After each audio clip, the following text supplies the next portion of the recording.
I'm Becky Leonard, one of the owners of Leonards Music, and today I'm going to help you learn how to use your maintenance kit for the saxophone. Let's take a look at what's inside. So this is a cloth to help clean the instrument. The outside, the natural dirt and oil from our fingertips are going to sometimes leave fingerprints, so a cleaning cloth is a great way to keep your instrument looking clean. This is a swab, so when the other one gets kind of gross, you need a new one, here you go to help keep the moisture from building up. Remember, your pads are made of leather, and we don't want them to get wet.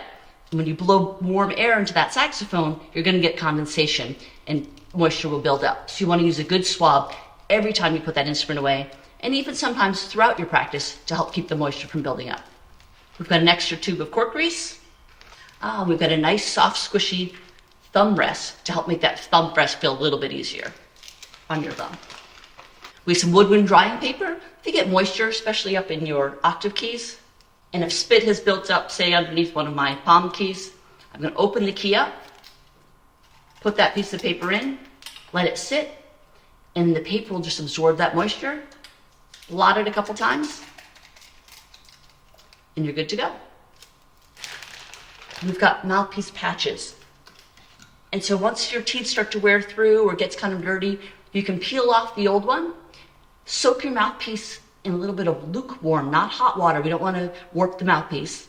Maybe 2/3 warm water and 1/3 white vinegar. That'll get your mouthpiece nice and clean. Remember, only the mouthpiece, though. We don't want to have the rest of the instrument come in contact with water. And then when you're done soaking it for about 10, 15 minutes, rinse it and use a soft cloth.